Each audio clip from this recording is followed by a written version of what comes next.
En La Voz del Derecho presentamos Educación para la Vida en Familia. Asuntos de actualidad y trascendencia. Los temas sensibles que relacionan a las personas en la conformación de la más importante empresa del ser humano, la familia. Dirección y realización del abogado y académico Carlos Fradique Méndez. Conducción del abogado y especialista en Derecho de Familia, Tito Martínez Ortiz. Bienvenidos a Educación para la Vida en Familia. Oyentes de La Voz del Derecho, muy buenas tardes. Bienvenidos a esta emisión desde Bogotá, Colombia. Aquí desde la calle 73 les estamos saludando desde el estudio número 10 de La Voz del Derecho. Gracias por escucharnos. Como siempre, con ustedes estamos Carlos Fradique Méndez y este servidor, Tito Martínez Ortiz, dispuestos a llevarles una hora para, digamos que, transmitirles a ustedes algunos conceptos sobre lo que hemos denominado el matrimonio, ceremonia o el matrimonio consensual.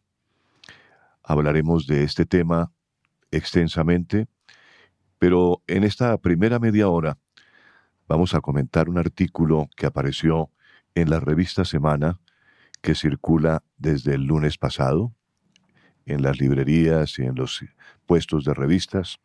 La revista Semana le ha dedicado 2 páginas en su sección de Vida Moderna a comentar y a preguntar a la gente cuándo es mejor divorciarse.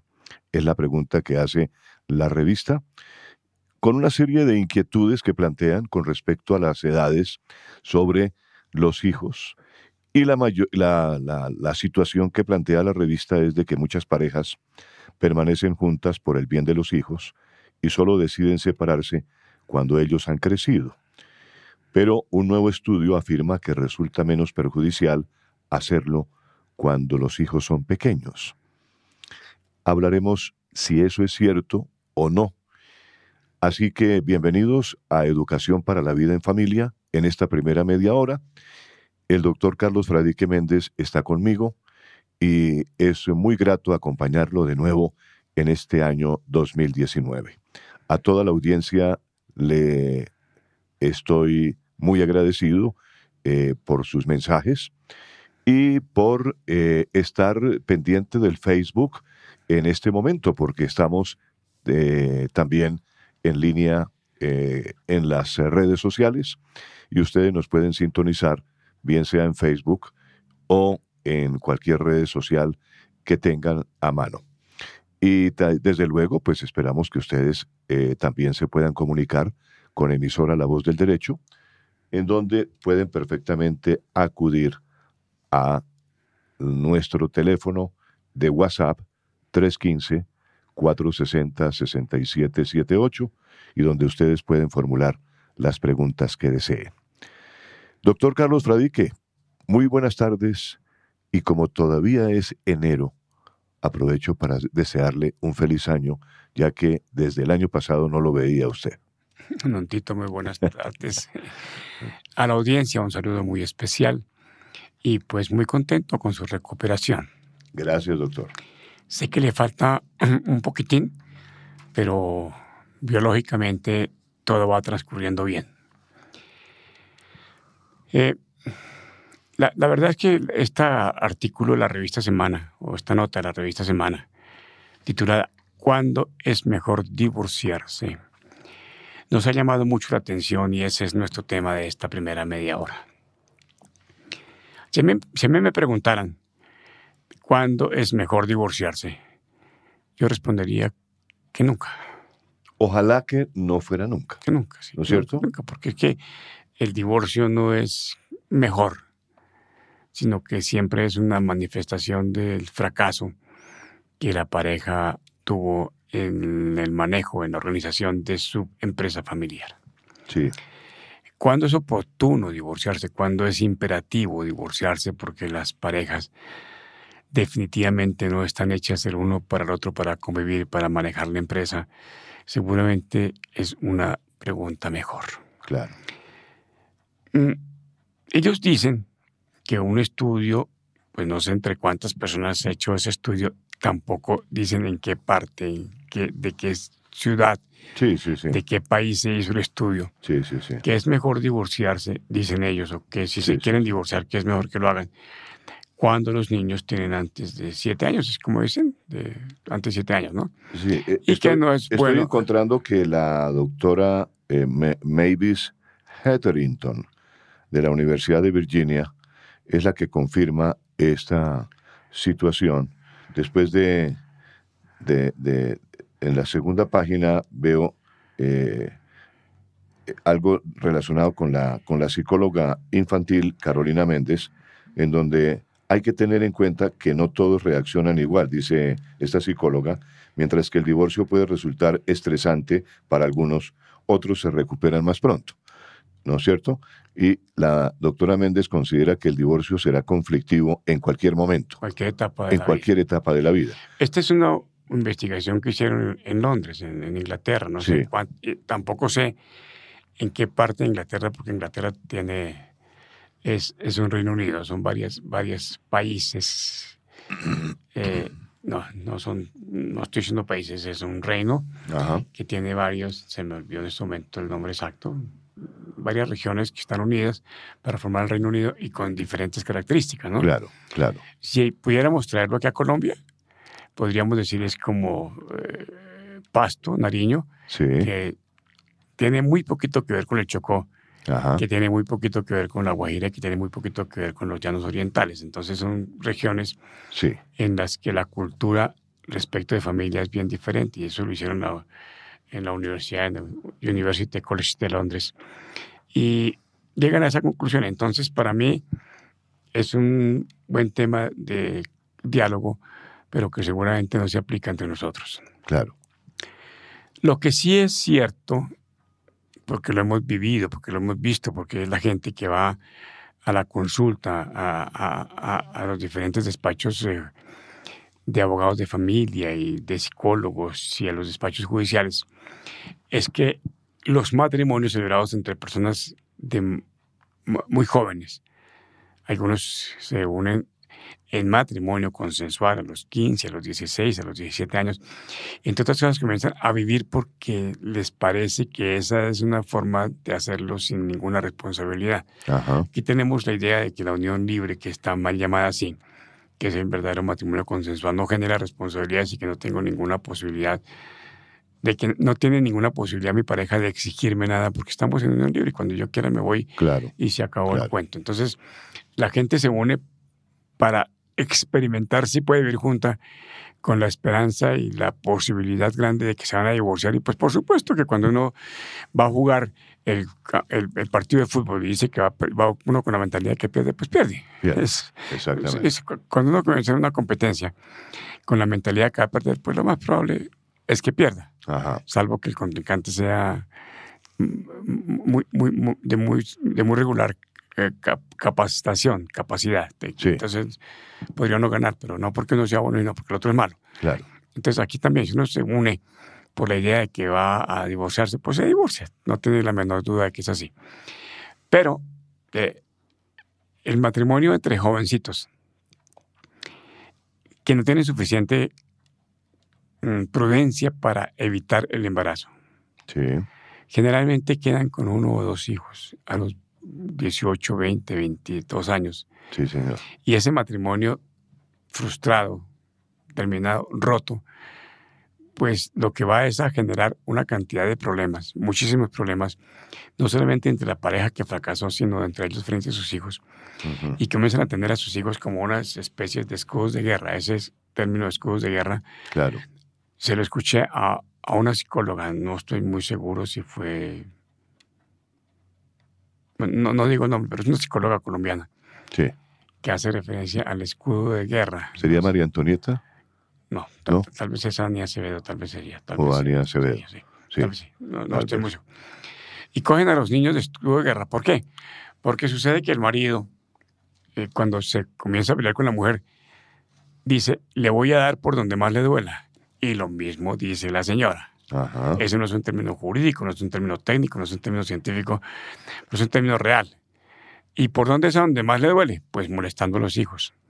Entonces, incumpliendo con la obligación de los alimentos, incumpliendo con la obligación de visitas, haciendo cargos o afirmaciones que no son correctas, como por ejemplo que el papá de las niñas estuvo con ella el fin de semana y que tuvo comportamientos inadecuados desde el punto de vista sexual y que lo voy a denunciar por abuso sexual, por violencia intrafamiliar.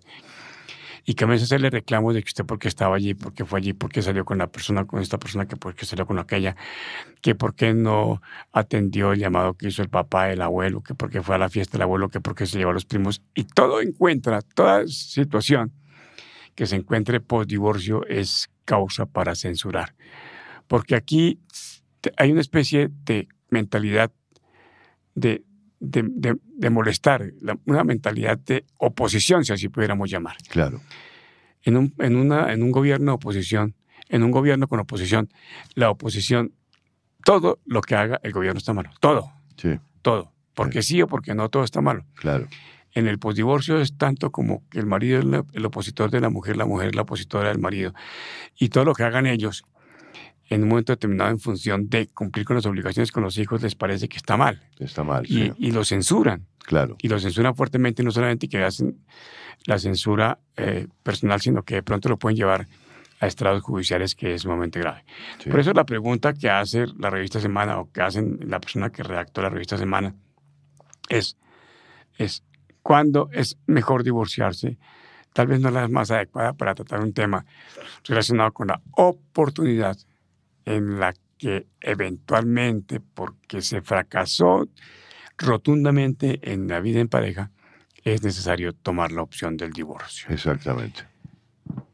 De eso hay algo que nos interesa muchísimo acercar en la cuenta a la audiencia, y quisiéramos que ustedes nos pudieran decir si estamos o no estamos por el camino verdadero, estamos haciendo lo mejor o no es mejor. El divorcio se predica respecto del hombre y de la mujer en sentido amplio ahora de la pareja. Sí, señor. Que inicia una convivencia. Ajá. Ellos se divorcian. Romper. Se rompe la convivencia. Pero entre los padres y los hijos nunca hay divorcio. Esa figura no existe. Claro, porque cuando uno rompe realmente con la pareja, ¿no es cierto? Se rompe la comunicación y entramos realmente en una situación que no se puede comprender. Son dos personas que al fin y al cabo no son de la misma familia, ¿no es cierto? Son dos personas que se unieron en matrimonio, pero que no son de la misma familia. No, sí son familia. ¿Ah? Porque ellos mismos son familia. Lo que no tienen es parentesco, pero sí son familia. Exacto, no tienen parentesco. Pero el parentesco más fuerte está entre padre o madre y los hijos. Entre los papás y los hijos. Entre los papás y los hijos. Y ahí no hay divorcio. Ahí no debe haber divorcio. No puede. Y fíjese usted, por ejemplo, mire, hace aproximadamente un año, una abogada amiga mía, que no ejerce en el derecho de familia, sino que es parte de un organismo oficial del Estado, como abogada, me decía, Tito, ¿cómo le parece que mi esposo, después de que nos separamos hace 22 años, y yo tengo un hijo de él, después de los 15 años, ese muchacho hace 7 años, mejor dicho, no ve a su papá? Lleva 7 años sin saber nada de su papá, un papá que no lo llama, un papá que no está pendiente si el hijo terminó sus estudios. Pero el hijo lo ha llamado, no lo llamó. Un muchacho que está en la universidad. Un muchacho que está en la universidad. Un muchacho que ha estado realmente pendiente de que su papá salga realmente en su apoyo, ¿no es cierto? Y es abogada, mi amiga. ¿Cómo le parece? Y tuvo que separarse de él y hacerse cargo de su hijo. Entonces... Cargo es económicamente hablando. En todo sentido. En todo sentido.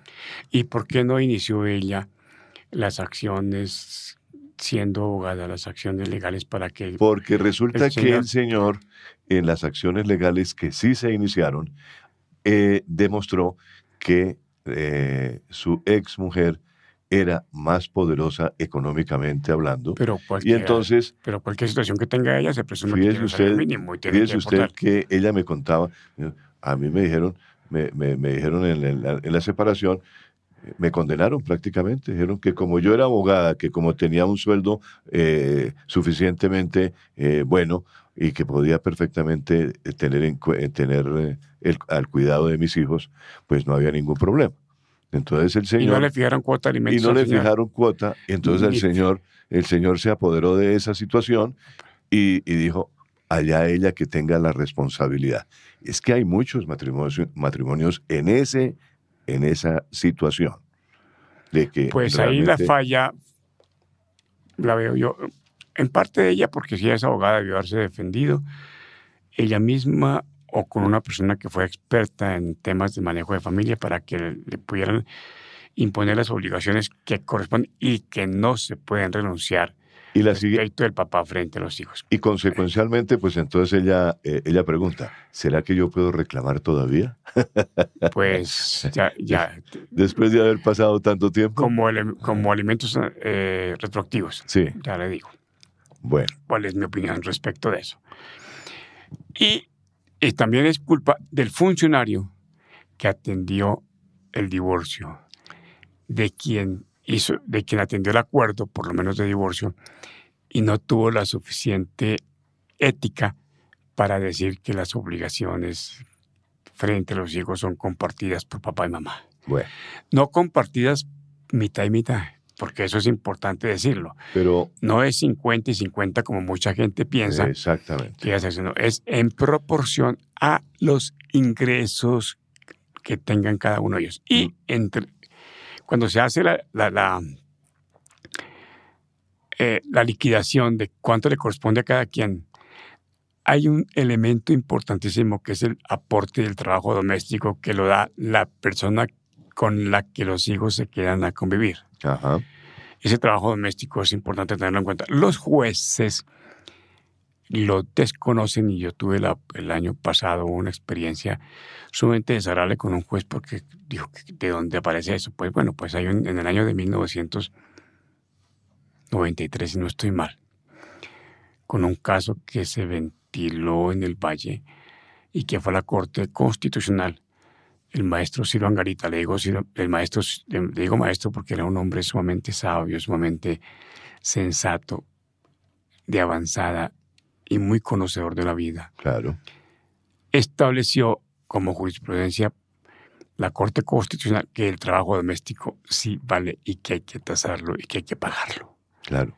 En esa sentencia se tuvo en cuenta ese criterio que es absolutamente válido. Sí, claro. Es que una señora que está en la casa y que atiende a los hijos, pues tiene que ganar mucho más que una muchacha de servicio o una empleada. No digamos muchacha, perdón. Sí. Digamos, una auxiliar de los oficios domésticos en el hogar.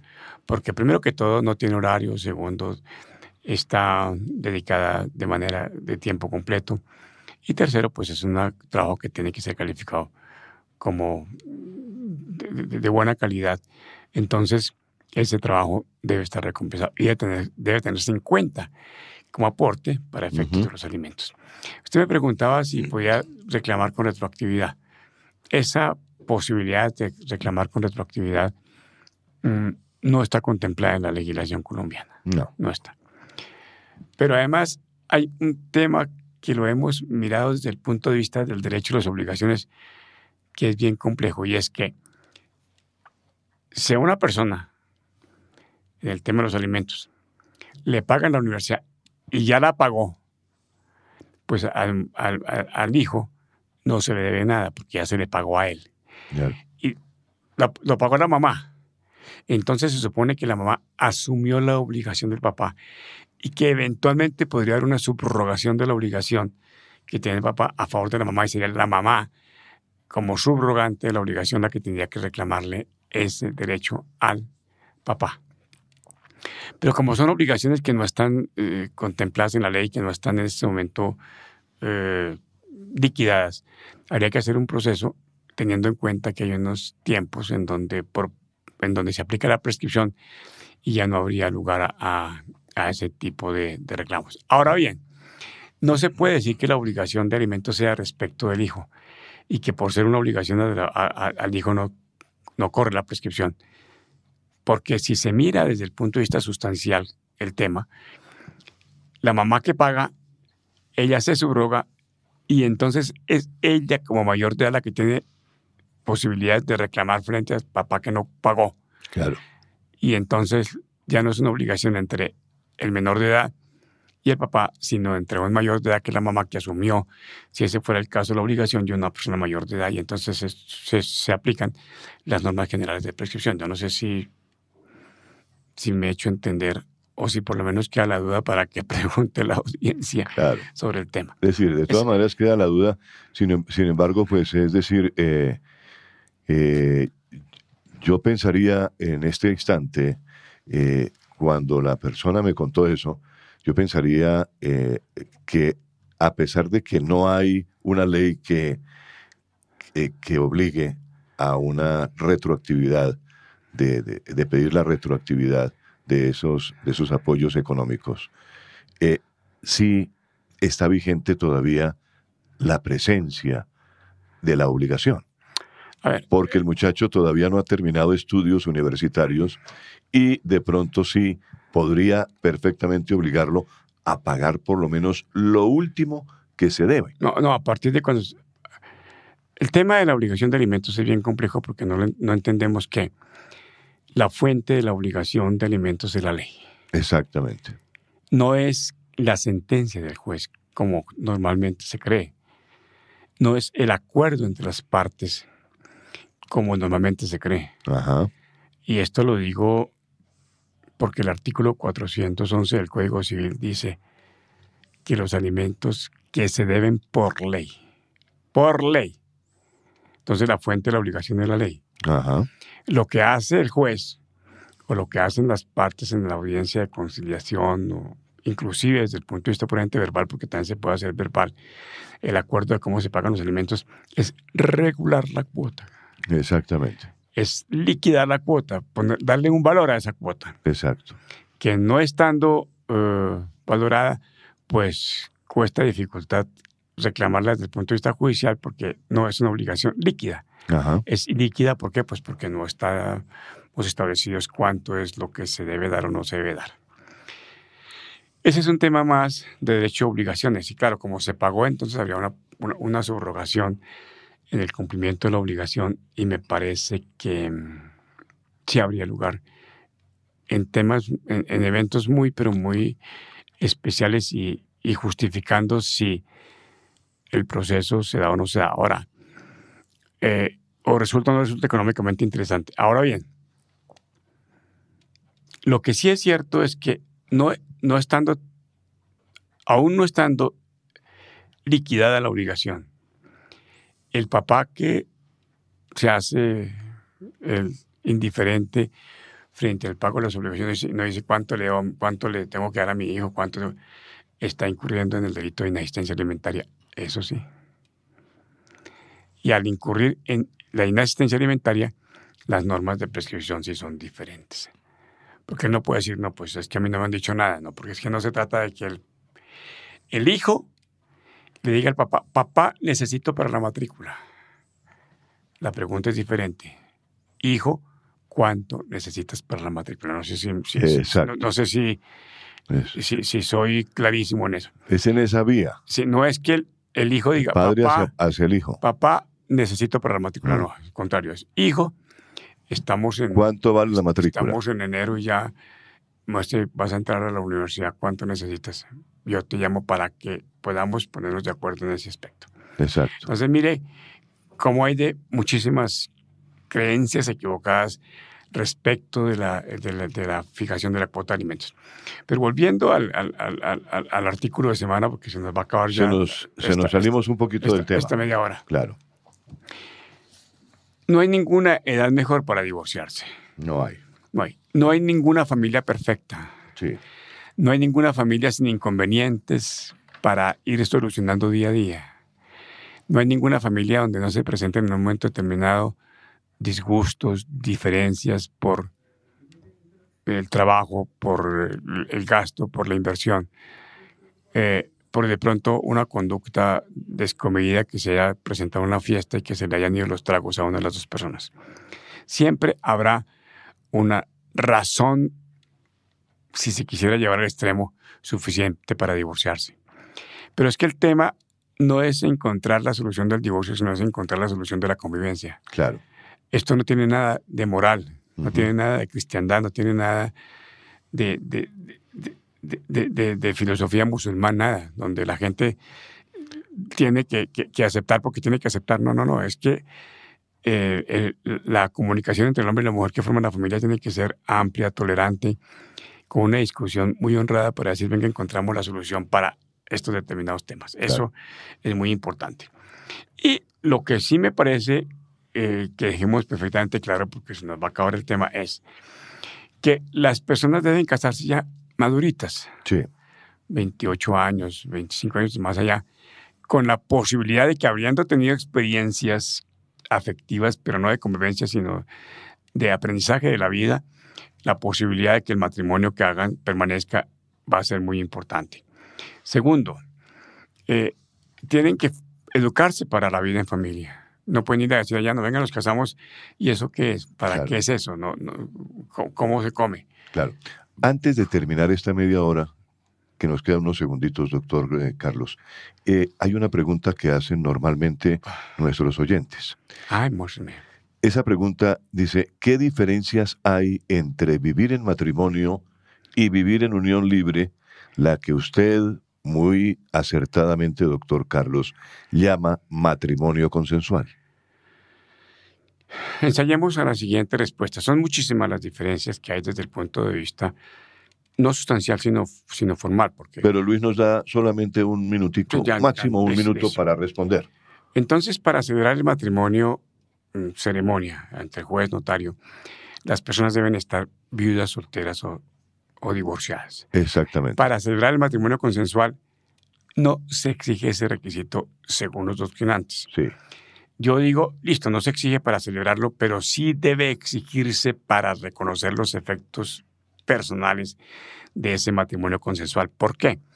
Porque la Ley 54 de 1990 estableció únicamente los efectos patrimoniales de la unión marital, de hecho, patrimoniales. Sí. Y por eso dijo, los efectos patrimoniales son que se genere sociedad patrimonial siempre y cuando que se haya disuelto la sociedad conyugal anterior. Eso quiere decir, yo lo he llamado, no hay bigamia patrimonial. Ajá. Y si no hay bigamia patrimonial, pues tampoco puede haber bigamia personal. Claro.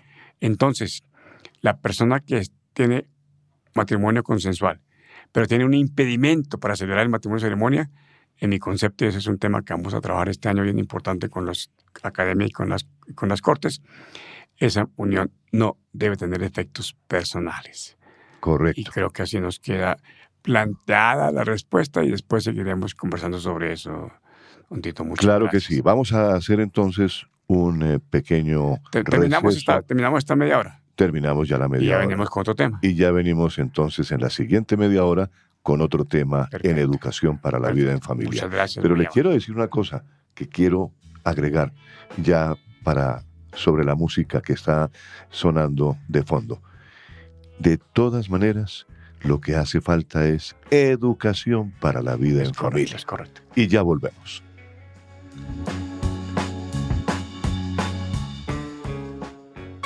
Esta es La Voz del Derecho.